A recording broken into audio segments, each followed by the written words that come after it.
banget. Apalagi sekarang tuh rasanya kita tuh nggak bisa jauh ya dari yang namanya media sosial.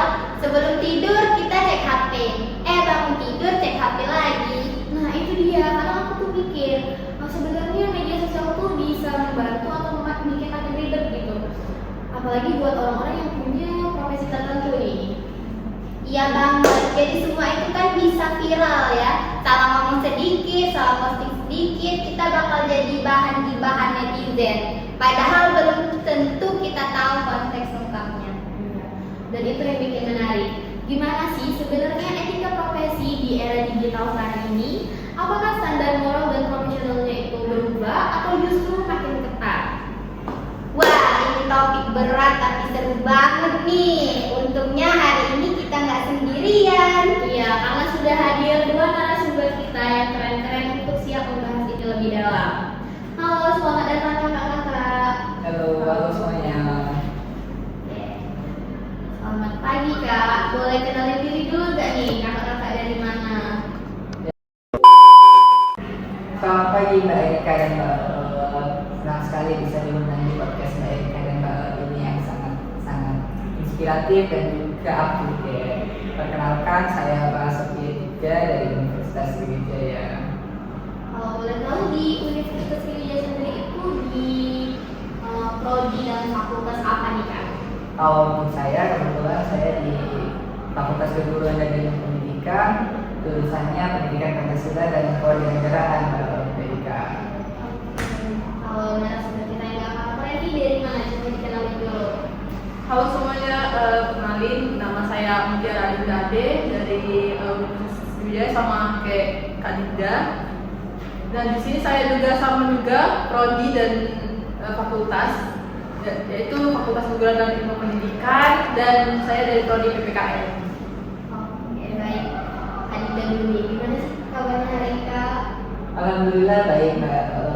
Walaupun di luar tadi suasananya sangat panas, saya berharap semoga obrolan kita, diskusi kita ini tetap berjalan dengan lancar dan semoga menyenangkan dan bermanfaat untuk kita semua. Amin.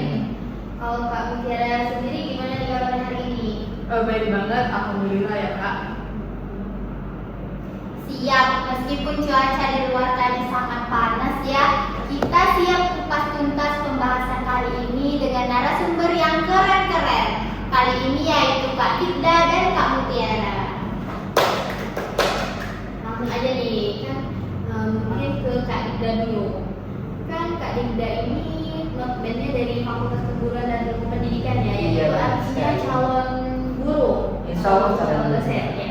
Kalau menurut Kak Dinda secara sederhana, apa sih yang dimaksud dengan etika profesi guru dan dosen ini? Terus bagaimana sih konsep etika profesi guru tadi di era media sosial sekarang? Terima kasih pertanyaannya untuk Mbak Erika, pertanyaannya sangat-sangat menarik. Karena saya sendiri backgroundnya calon guru, saya kan masuk ke Fakultas Keguruan dan Ilmu Pendidikan. Jadi kami selama perkuliahan mempelajari undang-undang tentang guru, di mana undang-undang itu adalah Undang-Undang Republik Indonesia Nomor 14 Tahun 2005 tentang guru dan dosen jika ditelaah dari undang-undang ini disebutkan secara eksplisit pada pasal 43 ayat 1, saya rasa kalau nggak salah ya, tapi saya rasa ini benar. Secara spesifik pada pasal dan ayat tersebut dinyatakan bahwasannya untuk menjaga dan meningkatkan martabat dan kehormatan guru dalam pelaksanaan tugas keprofesionalan, didapatlah secara konsep bahwasannya undang-undang ini merupakan campur tangan pemerintahan secara langsung. Jadi untuk membuat kode etik bagi guru ini tidak terlibat pada pemerintah, melainkan langsung pada penegakan kode-kode etik diserahkan ini sepenuhnya pada organisasi pendidikan. Salah satunya seperti organisasi pendidikan profesi yang untuk guru yang tertua adalah Persatuan Guru Republik Indonesia, Mbak FPLE. Menarik banget. Jadi meskipun platformnya berubah jadi digital, prinsip dasarnya itu tetap ya, integritas tetap nomor satu. Iya, integritas itu tetap nomor satu, karena selain itu ya Mbak Erika ya, menurut teori Hamalik seperti yang dikutip pada tahun 2018, etika profesi pendidikan ini tidak secara sederhana bisa dikategorikan sebagai pedoman, tetapi lebih kompleks daripada itu, yaitu etika profesi pendidikan ini adalah sepakat prinsip moral dan standar perilaku yang membantu pendidik dalam menjalankan tugas secara adil. Bukan hanya secara adil, tetapi ada profesional, ada bertanggung jawab, ada integritas, ada kejujuran, ada komitmen, serta penghormatan terhadap siswa. Ya gitu Mbak Er.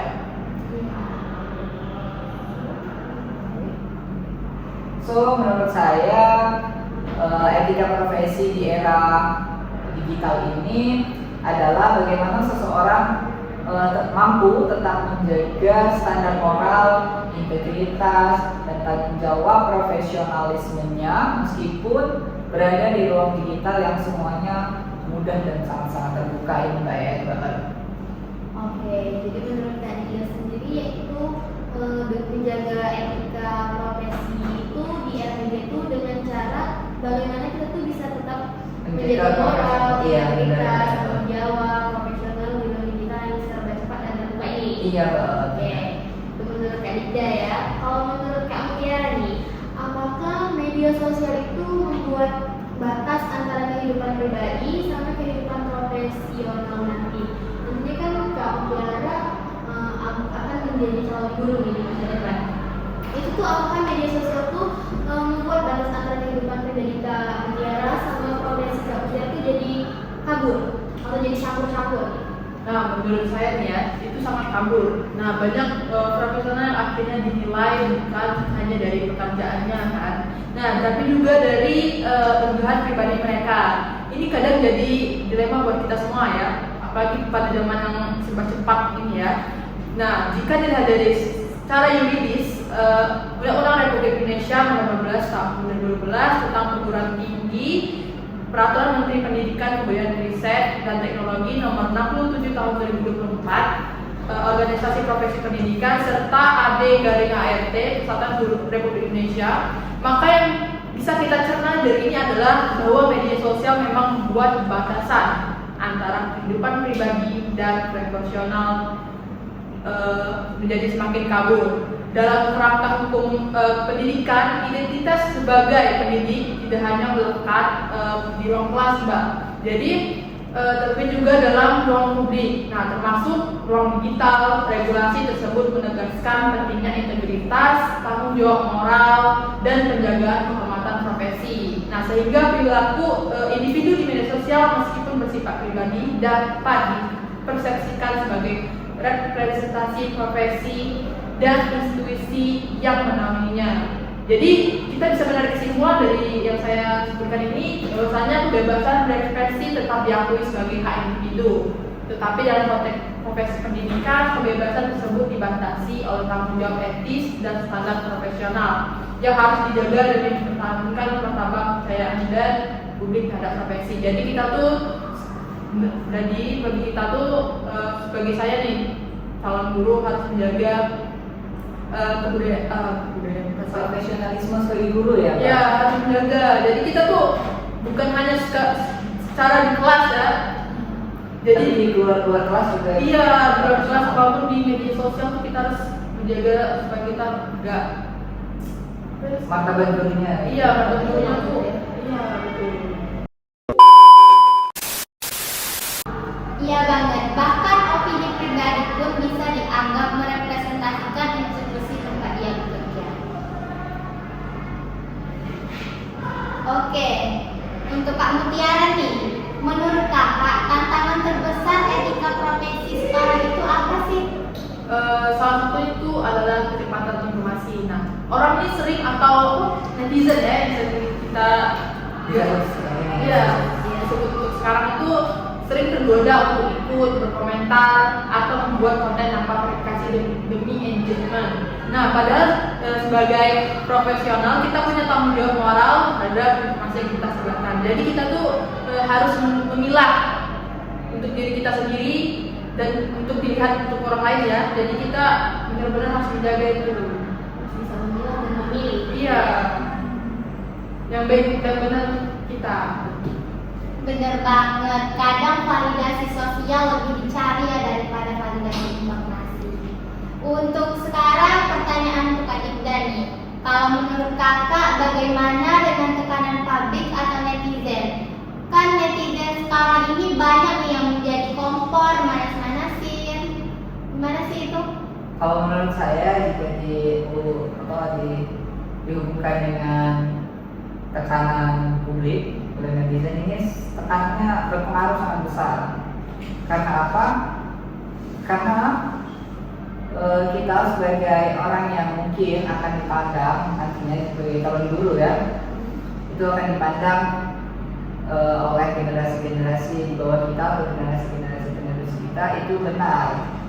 Tetapi bagaimana kalau orang yang dipandang benar melakukan atau mengunggahkan informasi yang tidak benar?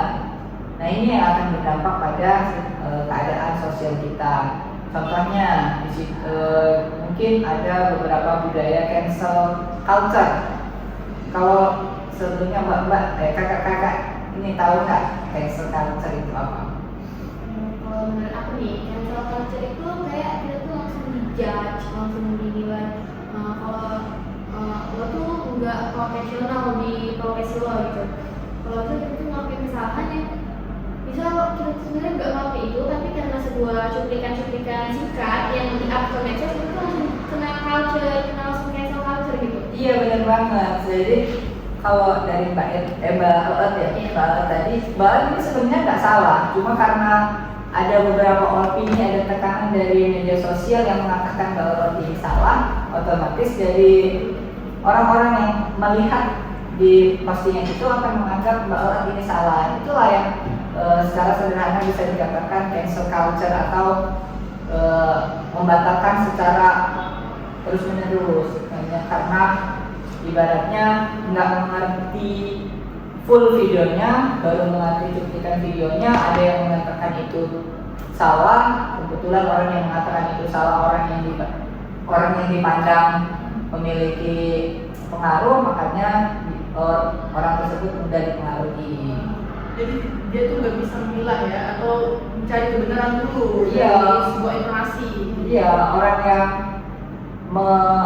mengupload itu orang yang tidak bisa dikatakan orang yang tidak bisa memprediksi apa akibatnya. Apalagi netizen sekarang ya. Iya. Kalau dapat tuh langsung disebar. Ya, langsung nggak hakimi. verifikasi dulu itu benar atau enggak gitu. Iya. Iya, netizen yang sekarang dapat ini saya kesana Iya. jadi tambah rame kan lama-lama. Jadi Tanpa tahu kebenaran Iya. ataupun penjelasan dari isi video itu. makna awalnya terpendam, makna yang lebih aneh masuk. Iya benar.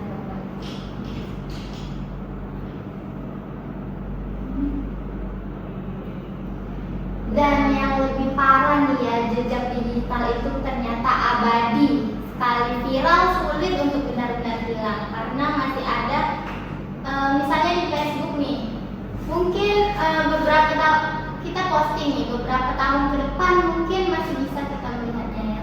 Iya, jejak digital ini sangat-sangat bahaya ya menurut saya, karena walaupun yang posting satu orang, tetapi sekali dia sudah diposting, orang lain bisa memposting ulang. Jadi sangat-sangat sulit untuk bisa dihilangkan, Mbak. Yang tidak bisa langsung hilang semua itu. Pasti mereka langsung kopas dan menyebarkan lagi. Itulah siklusnya itu berulang. Makanya digital itu susah banget dihilang ya. Iya betul. Oke, sekarang kita masuk ke bagian yang lebih seru nih mungkin. Nah, kita tahu di belakangan ini di Indonesia tuh sering banget yang namanya viral, dikit viral, kayak kasus pejabat viral, tenaga profesional viral, apalagi influencer yang itu benar banget kayak video mereka tuh di-up lagi, jadi viral lagi, naik lagi, dikit lagi. Nah, kalau menurut Kak Ida dulu nih, apakah profesionalitas Kak Ida sebagai seorang guru nanti itu harus membatasi diri dengan ketat di media sosial agar citra Kak Ida sebagai guru itu terjaga? Of course, Mbak, harus dibatasi, tetapi ada catatan. Pembatasan ini bukan yang bermaksud berlebihan. Boleh dibatasi, tetapi jangan terlalu berlebihan. jadi kita ini harus menyadari bahwa profesi membawa tanggung jawab sosial yang sangat amat besar. Apalagi kan kita sebagai calon guru, kebebasan berekspresi ini harus tetap ada. Karena nggak mungkin kan kalau sistem pemerintahan kita demokrasi tetapi kita tidak bebas berekspresi, itu nggak make sense menurut saya. Jadi kita tetap berekspresi tapi harus disertai dengan kesadaran etik. Lalu apa sih yang menjadi tantangan terbesar etika profesi pendidikan saat ini, yaitu bukan lagi tentang ketiadaan aturan PR atau BOT, tetapi melainkan pada bagaimana nilai-nilai profesionalisme, integritas, tanggung jawab moral itu tetap diinternalisasikan dalam suatu komponen yang dilaksanakan atau diimplementasikan secara konsisten, Mbak Erika. Berarti kita itu bukannya soal takut viral ya, tetapi soal menyadari apa itu konsekuensinya. Iya, karena secara normatif Mbak profesi guru ini dibangun di atas prinsip keteladanan. Bukan hanya keteladanan, ada banyak sekali Mbak, seperti tanggung jawab sosial, kejujuran, integritas, terus menjaga martabat profesi. Namun di era media sosial seperti saat ini, ruang digital kan semakin besar. Nah, ini berpotensi dinilai sebagai representasi profesi. Disinilah muncul ketegangan antara kebebasan personal dengan tanggung jawab etika yang letak pada integritas seorang pendidik, Mbak Erika. Oke, baik. Jadi teman-teman tadi tidak juga membatasi diri. Ya, bukan dibatasi tapi dikurangi dan menjaga apa yang kita puas itu biar bisa menjaga juga profesionalitas kita sebagai seorang guru. Dibatasi tetapi jangan dulu. Ya, apalagi sebagai teladan dari peserta didik itu dicontoh banget kalau menurutku. Oke, kalau menurut Kak Mutiara nih, gimana sih tanggapannya tentang fenomena netizen kita yang luar biasa ini cepat sekali menghakimi sebelum memverifikasi bahwa berita itu benar atau enggak, valid atau enggak. Nah, ini sebenarnya kita harus lebih diperhatikan lagi ya, lebih ke ranah lebih ya. Nah, meskipun terkesan sederhana, tapi sebenarnya cukup krusial ya bagi pada segi etika profesi. Kalau rekan-rekan bertanya pada diri rekan-rekan ataupun kakak-kakak sekalian ya, ataupun melihat kondisi fenomena tentang dunia pendidikan, kira-kira disebabkan oleh apa sih fenomena netizen ini? Nah, yaitu kembali lagi, ini adalah karena pendidik tidak melihat batas wajar guru berinteraksi secara digital. Nah, yang seperti halnya itu yang pertama, tidak membagikan konten yang merendahkan martabat diri atau profesi, termasuk ujaran kasar, diskriminatif atau provokatif. Ini biasanya kalau di live tuh biasanya kan, ataupun live IG sekarang tuh TikTok itu kan biasanya kita ada pun misalnya yang kata kasar itu pun bisa menjadi contoh yang buruk bagi yang menontonnya. Nah, jadi kita tuh harus memilah apa yang kita katakan dan kita harus bersikap profesional demi menjaga martabat kita sebagai seorang guru. Nah, yang kedua itu adalah menjaga professional distance dalam peserta didik. Nah, di interaksi ini digital sebaiknya tetap dalam konteks pembelajaran dan tidak bersifat personal intim. Maksudnya tuh kayak lebih jangan meranah ke arah yang buruk ya. Iya, benar banget itu kata Mbak Mutiara. Karena kan sekarang banyak sekali guru-guru muda khususnya yang live, bisa live di TikTok atau di mana-mana gitu. Hubungannya tuh dengan peserta didik seakan kurang etis untuk dipandang di media sosial gitu.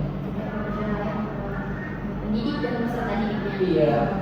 Nah, yang ketiga itu ada tidak mengekspos data atau privasi siswa tanpa izin resmi. Foto, video, atau informasi pribadi peserta didik harus melalui persetujuan besar. Jadi itu nggak boleh men-share ke media sosial informasi peserta didik kita kan, maupun di media sosial maupun di hearts, misalnya di soft heart itu kan. Nah, ini bisa digunakan dampak yang buruk bagi kita dan bagi untuk peserta didik. Bisa saja oknum-oknum itu melihat kesempatan ini untuk memanfaatkan ataupun memanipulasi data yang kita sebarkan. Nah, terus tuh yang terakhir nih, menghindari perdebatan publik yang emosional. Kritik boleh disampaikan, tetapi dengan bahasa akademik dan profesional. Jadi itu berbicara tuh harus jangan berujar kasar ataupun berujar kotor. Gitu. Kita tuh harus mencerminkan bahwa kita ini guru, contoh untuk peserta didik dan untuk orang lain juga ya.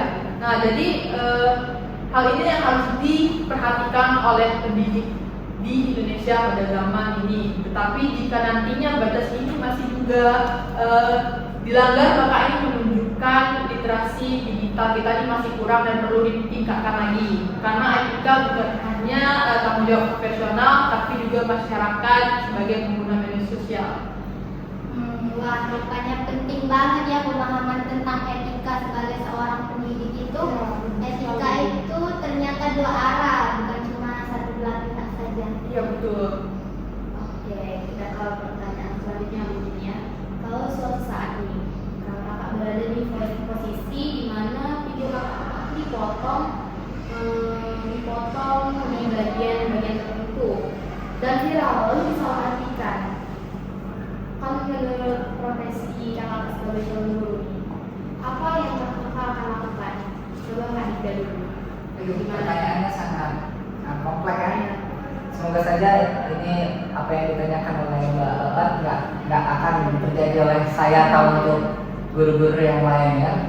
Tetapi misal dia ditanyakan seperti itu, saya akan memperhatikan terlebih dahulu apa yang dia bahas, apa yang dia salah artikan dari cuplikan video saya.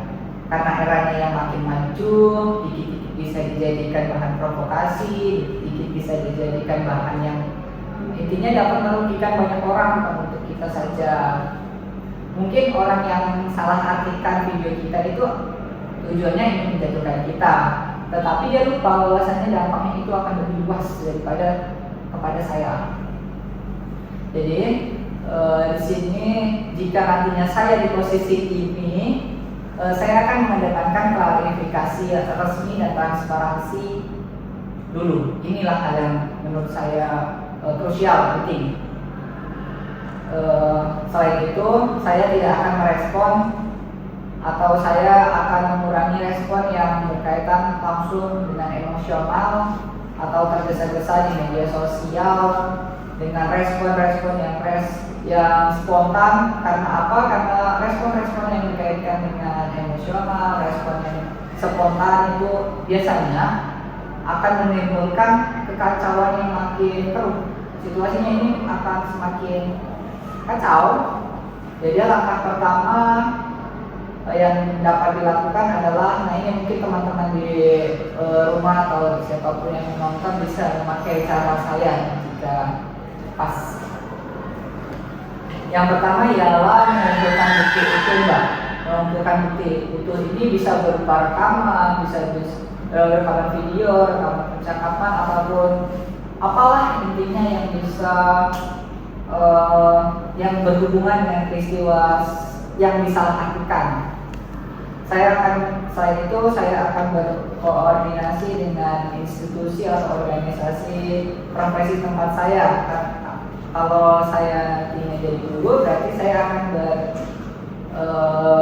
berkoordinasi dengan dinas pendidikan setempat.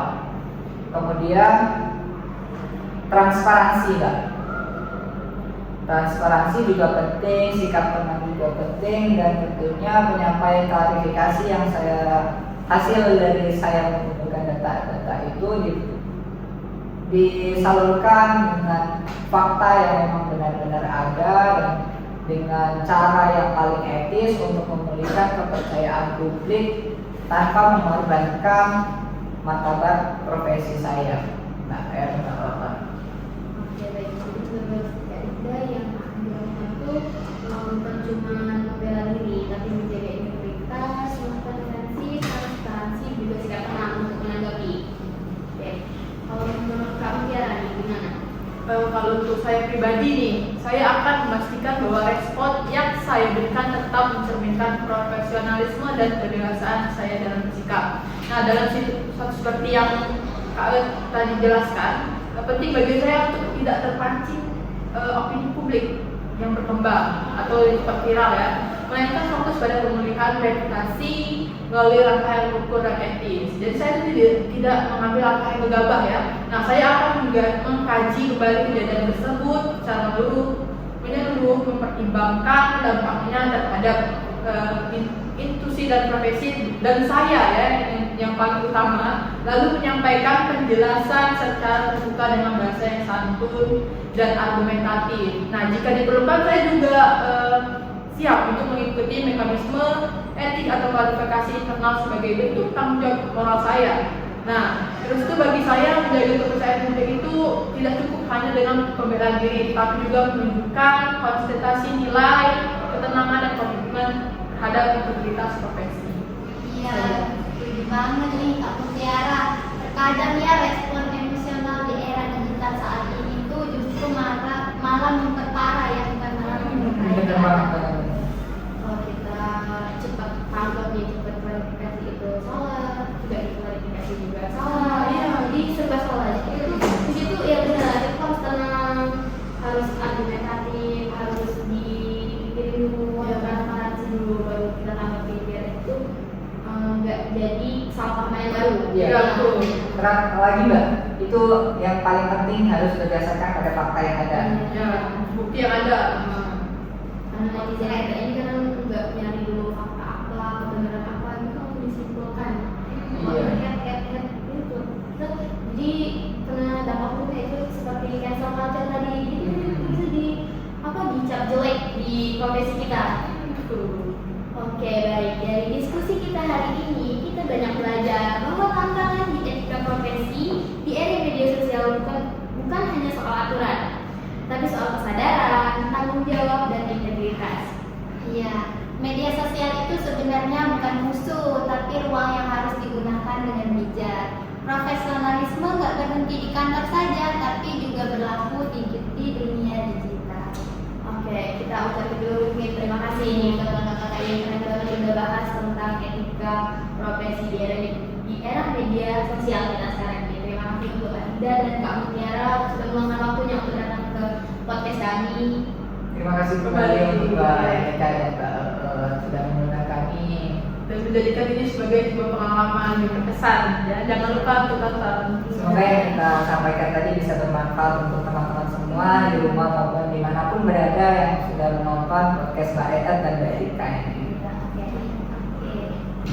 Dan untuk kalian yang mendengarkan, jangan lupa untuk selalu bijak dalam bermedia sosial. Oke, sampai ketemu di episode berikutnya.